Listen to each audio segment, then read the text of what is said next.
And there's so many great leaders out there that can teach you how to speak from a stage.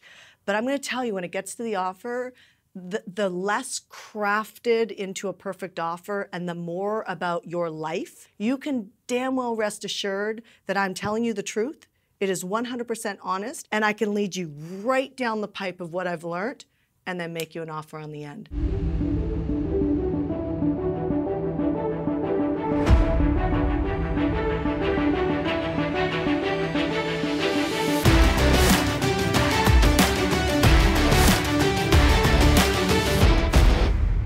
Hey, welcome to another episode of The Empire Show. I'm Bedros Keuilian, and this is an inside look. And today we're going to talk to someone who's a dear friend of mine and someone who is a hustler in the most awesomest way possible.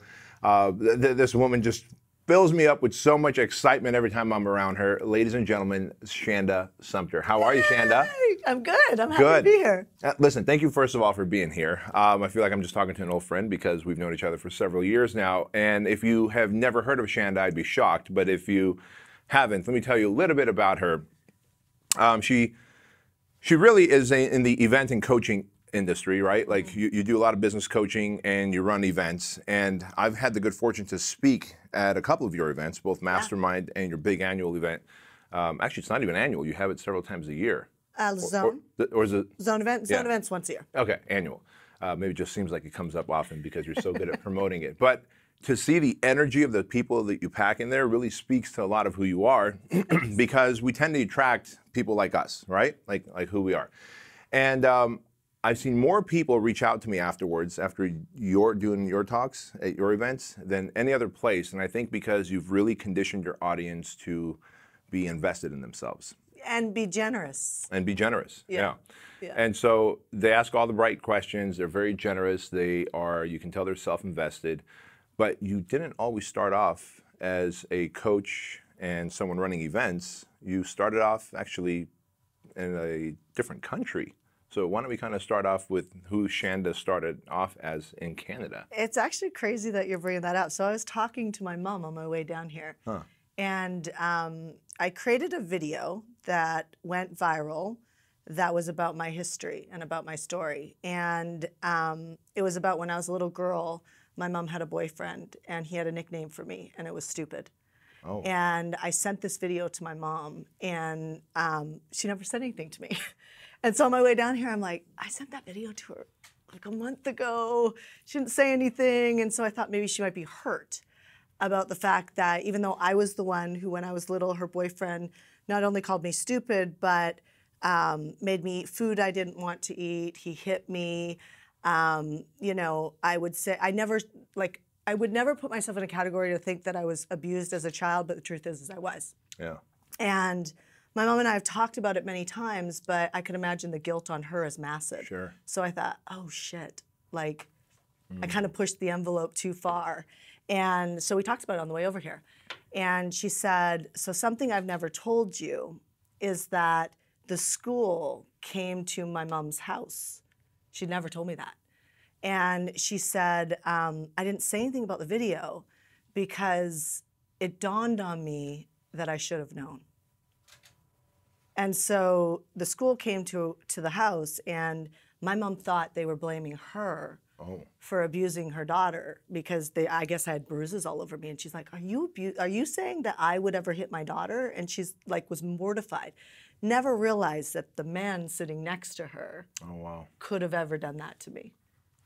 And so they walked away and I said to her, you're lucky they didn't take me away. You're lucky they didn't actually take me out of the house because my life would have looked a lot different. Well, if that same event happened today, they would have taken you right out of the home, right? Yeah, totally. So when I think about where I came from, that's what I remember. And I immigrated from Canada to America with this idea that I couldn't, I had a dream, I had an ambition. I knew I liked America because it was fast, and I thought Canada, they even drive too slow. Yeah. like everything, they're a little too polite, and I just really wanted to, I think that anger in me wanted to get out and create something. And so I came to America, and I always had that conversation on my head, like, you're stupid, you're stupid, you're stupid. And I went to school, and I was barely passing school. I just did what I could to be able to stay in America. And then, but I did what people do when they've got to survive. And when it came down to leaving America and going back to Canada, I was like, that hustle that I learned back then, it served me. Yeah. And I figured it out. And I ended up becoming American. My dad is America. Whole America. He is America. He is American. Whole nother story to that. But I had a lot of people show up generously for me. You've shown up generously for me. An attorney wouldn't take my money and showed up generously for me and told me how to become American. And then just the rest is history. I remember thinking to myself, like, when you're sitting on your floor and like you think about the fact that you can't work, I remember thinking, if you give me the opportunity to work, I'll show up because it's a privilege. How about that? How about that? So many of us take that for granted here in the States, yet you were just like, give me the opportunity and I will show up because it's a privilege. Yeah. Let's step back just for a moment. You said you had this anger that you used to create something. How often does it happen that when you look at successful entrepreneurs, successful actors, successful athletes, there's always a defining event that took place in childhood? For me, you know, I was molested as a kid. Then we came to the United States and I was bullied like to crazy levels. Not the kind of cyberbullying today. Like I was punched around and like threatened, and my possessions were being taken away with one possession. I had a little bike. Yeah, but people hear your story right now, my story, and do you know at my events, people still can't tell their story because they're holding shame around it. Yeah. And so that shame's got their power. You know what I mean? So it's like, I don't know, there's a huge power to being able to admit it. And I'm learning this in my marriage right now. So the anger got the company going, and the anger has not worked well in my relationship, in my marriage. And so it's a great tool in some areas, but not so much in others. Yeah, like, right? So now I'm in this whole scenario. I think the viral videos have helped, where I'm just admitting. Like when I did the viral video that went viral on my mom's boyfriend who called me stupid, I cried like 5 times doing that video. Not because what I was saying was emotional to me, because I can tell the story over and over and over again. But I went back to the kitchen table when he was looking at me with those eyes, like those like anger eyes, like, if you don't eat that food, I swear to God, like, and looking at my mom, please just save me right now so that I don't have to eat this food. And I think if my son was sitting there, like, if I went there right now, like, it would drop me to tears. Like, to think anybody to hurt my kid like that, it's so unacceptable. I had to keep going into that emotion to do the video. You know, and you think of somebody hurting your daughter. Right. You know, like, really? Like, you didn't know and somebody was hurting your daughter right now? Like, that brings up something that is it's real. So there's one thing telling your story and using that anger to build, because you can build that way.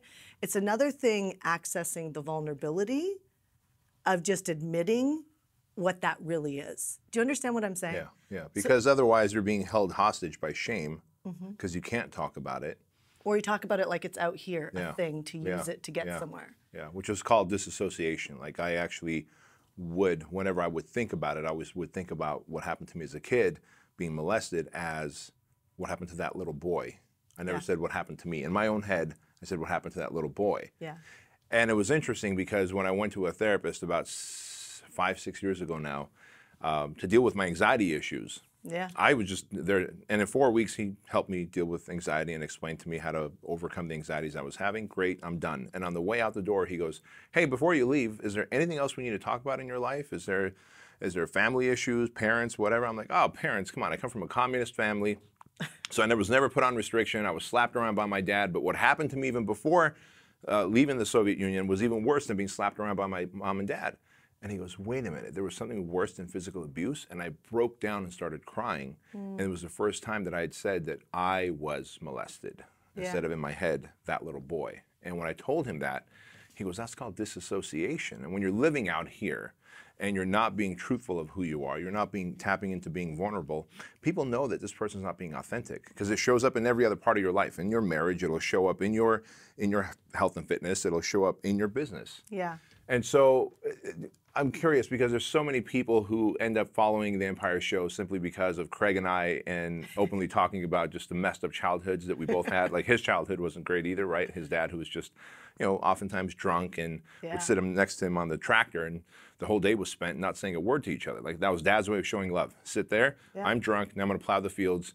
There, we spent father and son time together. Yeah. And so a lot of people who follows us kind of do come from abuse. At what, how did you use anger as a means to catapult your business? Because you've got one hell of a business right now, and rather than really leaning on talking about your business, let's talk about how anger and abuse could be a catalyst for something good. Yeah, well, I think that some people could use a little anger. I just was listening to somebody today say how there was some challenges in their family with the kids and sports, and so we're going to pull back. And the first thing I think of is like,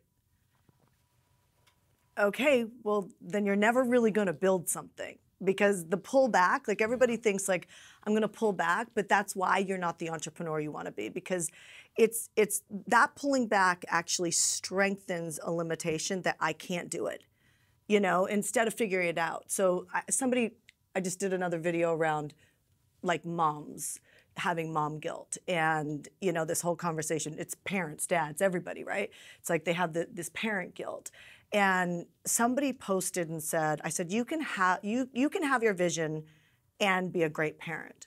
And somebody said, it's actually math, Shanda, that's impossible, and had this whole post underneath.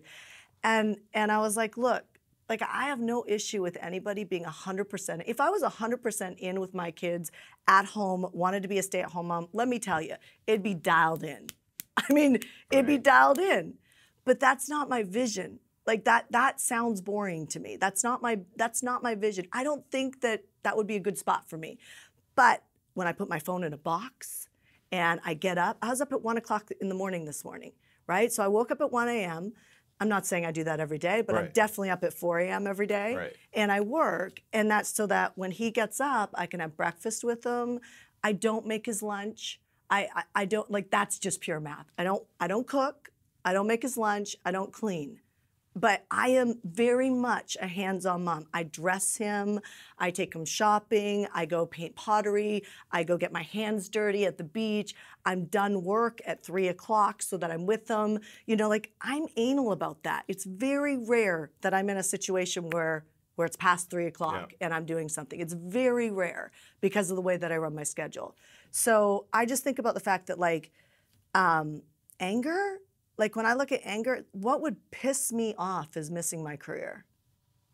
It would completely. How funny that people aren't that honest, though. I mean, because right now, people watching this might be like, how dare she say that? But the reality is, how much regret are you going to have, and how much resentment will you have towards your child once that child's older if you're like, well, because I had to cook and clean. And who wants that as a kid? And if you could provide that, right? The goal is to provide that. Exactly. And if you could provide that through other means, whether it's a housekeeper, a nanny, or whatever. It's team. Yeah. Okay, so it is a team effort. Sarah Blakely is an amazing mom. She owns Spanx.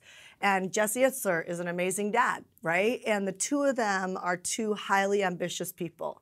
And they have systems. If they start to get argumentative with each other, they stop and slow dance, right? Like they have systems.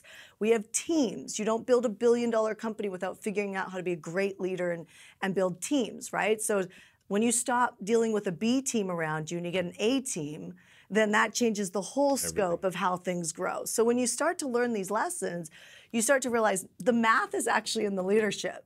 How many amazing people are committed to the same vision with their life to create that type of impact? Because you're never going to do it alone. We just play one role.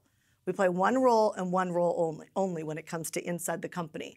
And that's the goal. The quicker you can get there, the better the whole thing's going to skyrocket. But that doesn't mean that you can't have friends, you can't be fit, you can't be a parent. And I just think people are hiding. All right, so to that point, because we have a lot of women who are fans and listeners of the Empire Show, which we really appreciate. Yay. And every now and again, I'll hear and I'll get this message, and I just start cringing because I know as a man sending a reply to this question is going to be like, oh, well, you don't understand, you're a man, right? And usually it's like, yeah, Bedros, I want to be successful. I want to be I want to follow my passion. Yeah, but I'm a mom.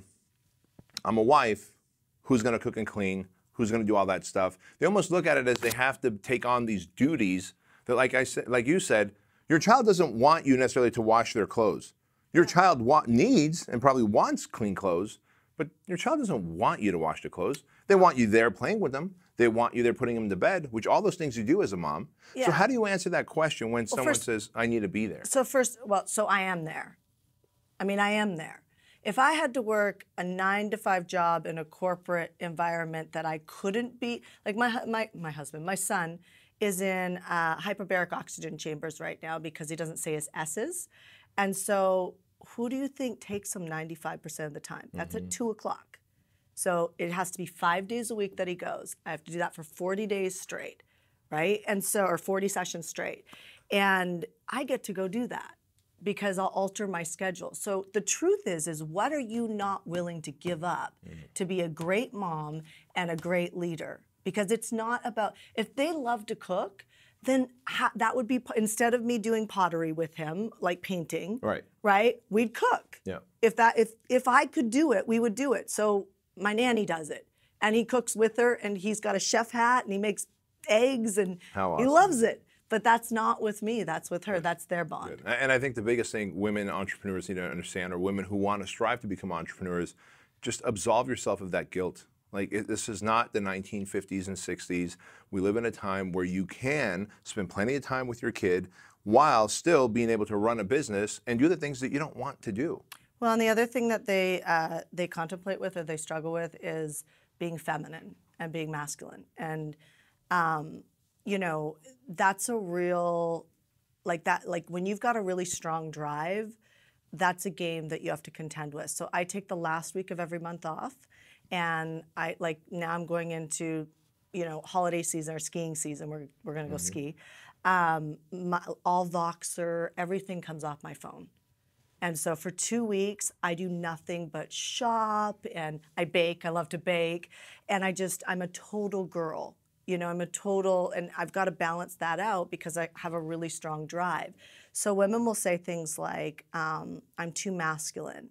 Not me, but like I don't want to be too masculine, and I want to be able to, you know, balance that out. And I'm like, I hate to tell you this, but whether you agree with me or not, raising a child is masculine. Anything to do with a plan and a point is very masculine. And so I don't know why people are trying to like pretend like it's women and guys. It's really about, listen, it's tough to play in a guy's world. Most masterminds that I'm a part of, there's 6 of us with 100 guys, or 90 guys. Like, there's not many of us. We meet in our own little group and we create our own little mastermind within the mastermind to support each other because we don't do it like the guys do it. We don't want to drive the same way the guys do. We might sound like them, but the difference is that we really are like getting our nails done. We really do love to go do our hair. We really love to still shop. And we want to be there for our children's everything first. And so, and we won't miss that, where a guy might miss that. Yeah, most guys, and most guys, we just don't have any guilt missing that because I think it's just in our DNA. Whereas a woman, you might have guilt dealing with that, missing that. So let's talk about that. I mean, you've got, you know, it's up to you if you want to share the numbers, but you've got a very highly successful, multi-million-dollar company, organization that's highly successful, and you're a great mom, and you know we've gone out to dinners with you and your husband Ash, and when someone says, well, how can I do both? Let's shift gears for a minute and talk about how you can run your business. So you wake up at 4 a.m. Let's talk about your productivity and your morning structure because that might be able to shed a light on how you're able to create a multi-million-dollar business and still be a spouse, still be a mom, still be a friend. Yeah. Right? Well, so what's your morning routine like? I'm getting better at being a wife. We've had a really, really great shift recently. So the good thing about being driven is you never settle. You don't settle. So any man who's married a driven woman is really fortunate because as long as he can make her feel safe, because remember where the drive comes from, right? As long as he can make her feel safe, she will back down. You know what I mean? And that's where she wants to be anyway. She wants to be able to get off that edge for a minute and just be sink into that. You said that so fast and so smoothly. I need to restate that one more time for our audience. Yeah. You said any woman who's driven we need to understand where that drive comes from. Yeah. Because men have a drive that comes from a very different place, to Yeah. conquer. Yeah. Like we want to conquer. Yeah, we don't right? think It's like that. No, you wanted safety. You said to be safe because when we go back to the earlier conversation of your childhood, Yeah. and mom's boyfriend who nicknamed you stupid, Yeah. that was not a safe place to be. No. The bruises that you had on your body, that was not a safe place to be. Yeah. And so you set out to really create safety and security. And in this world, money, wealth does buy you For sure. a sense of safety and security. You know, you have a house, you have your own person. If things fall apart, Oh, even security guards, security guard, all of it. You can literally, Yeah. And oh boy, that's a very, I never thought of it that way. So when I get out of my car, even in my driveway, even when I wait for the gates to close before I get out of my car at night, and I don't have my keys anymore on my fingers because I know I've got surveillance everywhere. But I even think when I take my kid out of the back of the car, I'm looking. We came out of the YMCA at night from his swim class, and I looked at him and I said, "We're Mommy, and you are going to run to the car. It's dark." And he goes, "Why, Mom?" I go, "It's a game. We're superheroes. We've got to get in the car really fast." Because I'm thinking about the fact that I can't protect myself with my kid. You know, and so women think like that all the time. We're fundamentally really different. So everything from the house we buy to, you know, the car I drive to the investments that my husband and I make, it started all with safety. Now it's getting more fun, but it's still, everything started with safety. I wanted to make sure that we weren't cleaning toilets when we were 80. Right. You know, so so that drive comes from trying to safety. create that. And I love hearing that. I appreciate you saying that because that gave me an epiphany of like, oh gosh, okay, so maybe not every woman out there who's an entrepreneur wants to conquer. It might just actually stem from safety first. We're competitive. We're still competitive. Like, you know, if I see a woman, like there's a woman I'm masterminding with right now. She's done $2 billion on Amazon. She's 3 years younger than me. I'm like, how'd you do that? Do you know what I mean? Like, but we want to collaborate. Sure. So like as I'm winning, she's going to win. We give everything unless we're fearful. If we're fearful, then we're still trying to hide it because we don't want somebody to get an edge on us. But we are collaborative by nature. Like we just want to help and grow, if that makes any sense. Let me ask you this, and why did, I'm gonna kind of put you on the spot, and maybe you can help me understand, as someone who I look at as like a sister to me, right? Like we've known each other for many long years. Why is it that you hear that women just hate each other? Women don't want to see other women succeed. I actually don't believe that. Is that false? I actually don't believe that. Or are you just hanging around in a different circle of women that most women aren't? I don't know. I've never experienced that. So I hear that. I just heard that from somebody recently in a mastermind, and that's why she wanted to collaborate all together and just to give the girls another edge. Yeah. And I was honest with her too. I said, I just don't experience that. So if you're putting that out, like I'm my own leader. So if I walk into any sort of conversation with someone or any sort of relationship, I'm the same way with you as I am with anybody. I'm giving and I'm an open book. You know, if you screw me over, I'm never going to forget, but I'm going to forgive you and I'm going to move on. But like, that's just my nature. That's who I am. And so I think if I would be someone who was cutthroat, I'm just, you know what? Take every strategy I have. I don't give a shit. Because all I'm going to do is get better. You're a unique breed. But I'm going to get better. And typically all that's going to do is give me some sort of relationship equity somewhere. Do you know I've never asked any of my friends to really do a big launch with me or really be responsible for like putting me on the map on anything. I just have done it myself. And so I'm not saying I would never ask anybody, but like I have so much relationship equity and I didn't do it for that reason. Mm-hmm. You know, I don't hang out with people that I don't actually authentically like. I've never dated a guy because he had a lot of money. I've just never played that game. I just did it myself. So I think when women are experiencing that, they need to look inside and say, where are you living in scarcity? Where are you not being giving? Where has somebody hurt you to the point where you're afraid to really like lead first? Mm-hmm. I think leaders, they do everything first. Yeah. Like you step in and you give first. And when you operate from that standpoint, I don't know, I just think you create a different wake. So you said something earlier. You said, you know, while I have all this drive and I'm driven because of safety, if my husband or if the man in the relationship could show me that I'm safe, you said the words were back down? Yeah. Explain that. Okay, so this is a great example. I walk into our bathroom, I don't know, a month ago, and I was reading scripture, and I'm really loving the word, like just getting into the word. I think it's one of the best personal development anythings you can every personal development program, if you really study the word, is actually built off of it. And at the end of the day, if a woman, lots of women will not like me saying this, but if a woman will allow the man to have the final word, things are going to work better in the relationship. If the man dedicates his entire relationship to his wife to make her happy, well, she's going to keep building him. You know, and so there's a breakdown of entitlement happening.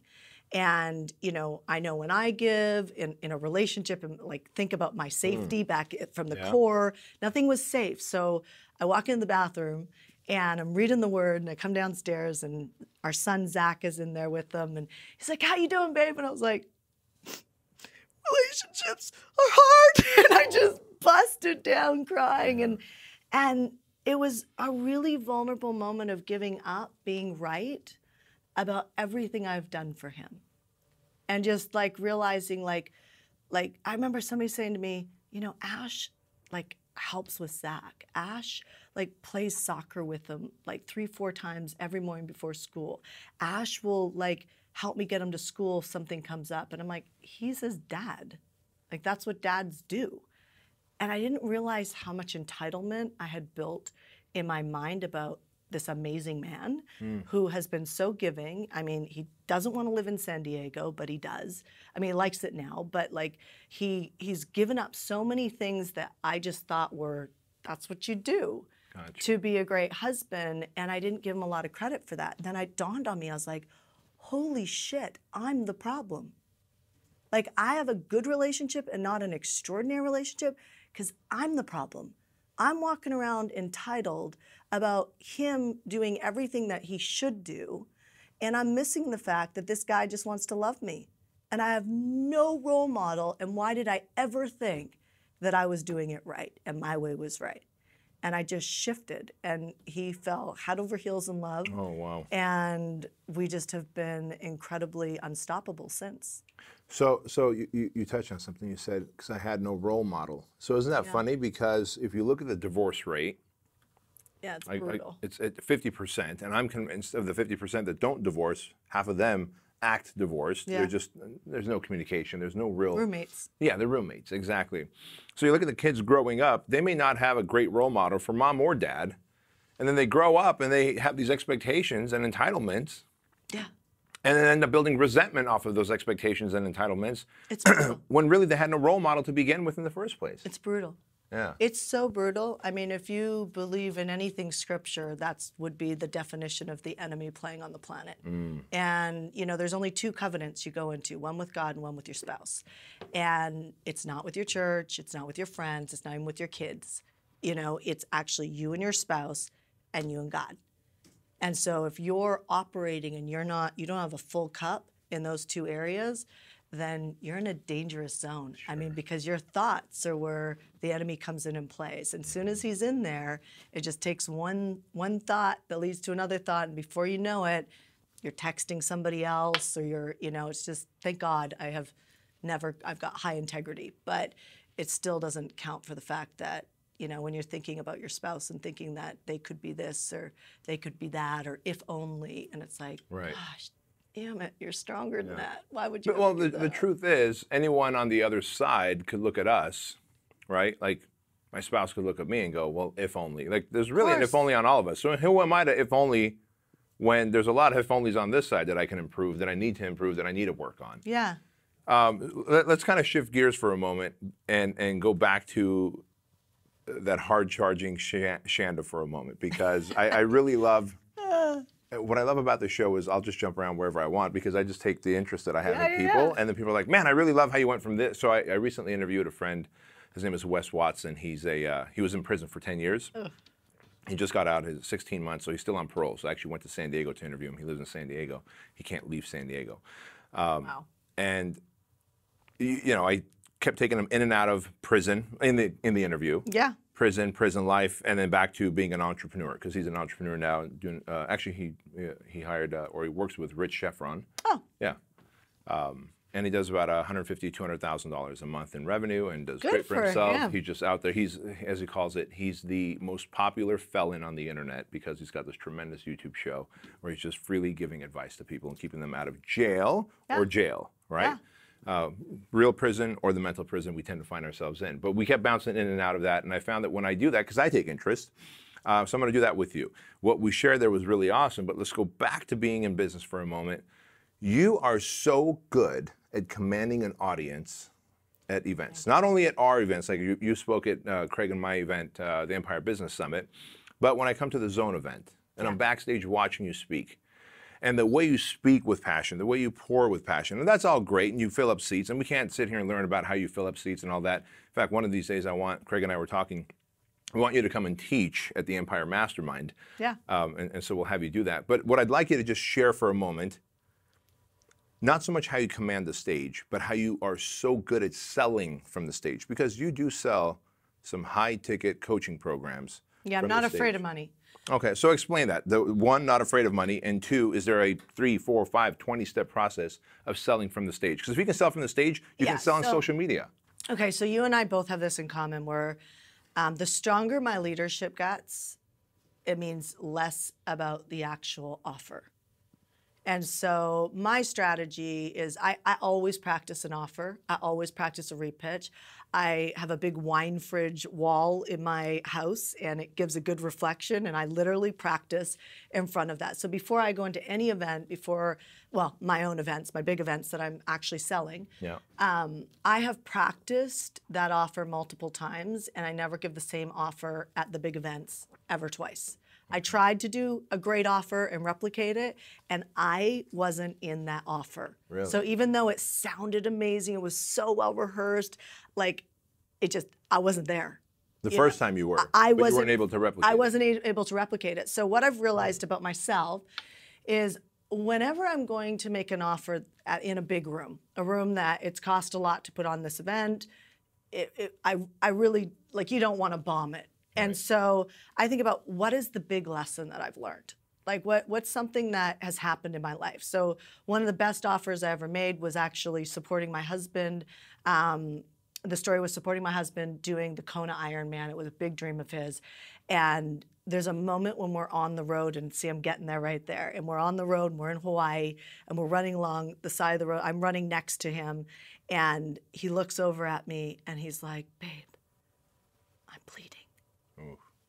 And I'm like, "You got this, honey. You got this." Like, I'm like, holy shit, it's got so long to go, but I can't break. I've got to tell, like, you got this. Like, what do I need to do for you? Like, do you need to go somewhere in your head? Like, you've got this. He's like, "No, I'm bleeding down there." Whoa. And no man wants to bleed down there. And I'm like, "All right, babe." And he looks at me and goes, "I love you so much. Thank you for being at every checkpoint. Like, I don't think I could do this without you." And it was such a deep moment of team that I had with him that when I was talking about it, like, I was team with my husband in a way that I had never been team with anybody in my life. And so as I'm telling this story, I look out at the audience, and the whole audience is bawling, right? To the point where it almost took me out of the story, and I had to get back on that road with my husband and keep going. So I picked something in my life that, like, I learned team. I learned what it really looked like to stand for somebody.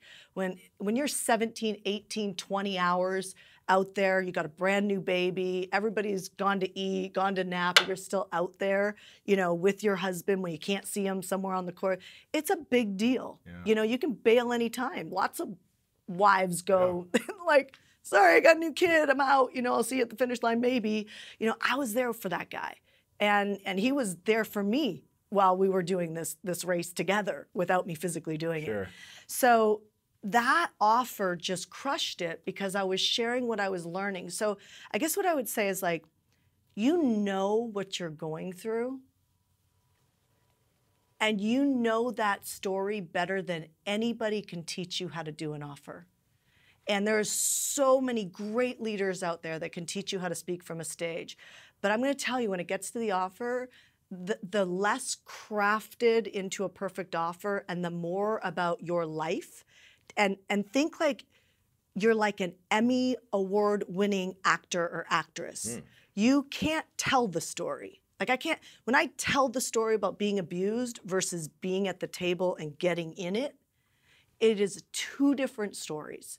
So when you can actually think, like you're an actor, you're an actress. Like, you know, Brad Pitt doesn't show up to a movie and just tell the lines about what's happening in him or whatever. You know, he gets into it, right? He gains the weight, he puts whatever. He becomes the character. Angelina Jolie, whoever it is, they reenact that moment. So I think I always wanted to be an actress. I know I always wanted to be an actress. I was just afraid to speak. I was afraid to like go to drama class, like, you know, so now I've realized that calling inside me, I'm living it out now on the stage. Oh, neat. And so when I get on that stage, I'm like, what does this audience need from me? And if I'm making an offer, you can damn well rest assured that I'm telling you the truth. It is 100% honest. It has been rehearsed over and over and over again so I can get out the stuff that is irrelevant and I can lead you right down the pipe of what I've learned and then make you an offer on the end that converts. And the offer is literally, here's the bullets of what's in the program. That's easy stuff. Yeah. So I think where people struggle is they're telling a story to get something, where I am reenacting a moment that means so much to me, and I'm sharing that moment generously with you. And that's the difference. So I could screw it up, I could do anything, it doesn't matter, because it's gonna come out right. Do you think, I mean, your ability to do that is because you have done so much self-work and you're okay with just putting everything out there and not feeling judged and rejected by society? Like, I think most people who aren't that vulnerable is because they're afraid of being judged and rejected. Yeah, so you got to walk through that. So I had a fear of looking good too, a fear of looking good, and I still do. Like when I step on a stage, like if Grant Cardone asked me to come to 10X, I would have to work through that. You know, so it doesn't go away. Like stupid doesn't go away. It doesn't go away. It's not gone. Whenever there's that next level, it comes up. And then I have to get myself out of, okay, my audience is not the speakers. My audience is not impressing. I am here to serve people who are going to hear this message, who have some sort of a connection with what I'm experiencing right now in my life. So what I'm experiencing right now in my life is admitting. I'm admitting. That's where I'm at right now. I'm just admitting. And that admitting, some people might call it surrender. Surrender never made sense to me. Admitting does. Like to admit to my husband that I'm not right. To admit that, like, I sat at a table with some of my friends and some people that are not my friends, and Pete Vargas is like, you know, I would book you on any stage and totally hook you up and take care of you. You've done so much for me. I would do it completely for free. I'm like, but Pete, like, I'm afraid, I'm intimidated to go on some of those stages. And everybody's like, what? You know, and I'm like, yeah, maybe I do 65 plus events a year, but still there's a next level for you and next level for me. I'm just admitting. And do you know how fucking good it feels to just admit? Sure. So it's therapeutic and it's financially beneficial as well. It's incredible. It's incredible. And that's the bottom line to any strong pitch, whether you're pitching something on a webinar, you're pitching something on a Facebook Live, Instagram Live, whatever it is, or to an audience of 500 or 5,000, it's being vulnerable and authentic. When people see the real you and they go, this woman is on a mission and I want to be part of this mission, they're going to buy the product or service that you're selling. And if the product and service are solid, they're going to stay and keep paying for a long time to come. Yeah, and if they're not solid, then you'll build that. Right. Do you know what I mean? Like there's been things that I've sold that were good, and 2 years later, I'm getting around to making them extraordinary. Sure. You know, so I think really there's a great book, Blitz Scaling, that really helped me let go of this need to, you know, if you want it to be small for a long time, then obsess over perfection. Oof. You know, but if you want it to scale, listen, when somebody's building a big, the only reason why I didn't grow faster is because I didn't borrow money. I never would bootstrap again. If you took everything away from me, I would go find capital and I would not bootstrap again. Same here. You know, it's funny you say that. Same. I feel the very much same way. It's like there's a sense of like, gosh, I did this all myself, self-funded. But now when I'm coaching clients, I'm like, you know, there's a faster and easier way to do it where you don't have to put your life and your possessions at risk. Yeah. Yeah. And you know, as long as you're willing to do the work, it's not like you're putting someone else's shit at risk either. No, but they're scared because Yeah. most people don't do the work. That's exactly Most people it. are great starters and shitty finishers. Yeah, they know deep down inside they're not going to do the work, so Yeah. they don't want to borrow the money and then, Yeah. of course, be liable for that. Yep. So many great lessons, so many great takeaways on every single front, by the way. So thank you for, once Yeah. again, being vulnerable, being open, and being the authentic you. If our audience wants to learn more about you, find out how they can reach you, what's the best way? Instagram right now. It's really like I'm on Facebook more than any other platform on our Hardcore Business page. Yeah. But Instagram is really the only place that you can still get me. I'm still in my DMs. I'm still there. You know. Yeah. That's really the last place you can get me right now. So That's it. that's where to So they're find going to me. go to, is it just Shanda Sumpter? Yeah. Shanda Sumpter on Instagram. Shanda, thank you so much for being on the show. Guys and gals, if you like this episode, and I know you did, I want you to leave us a 5-star review on iTunes, leave a comment, and of course, take a screenshot, share it on social media, and be sure to tag Shanda, tag myself, and of course, tag Craig Ballantyne. Thank you for watching and listening. We'll see you next time.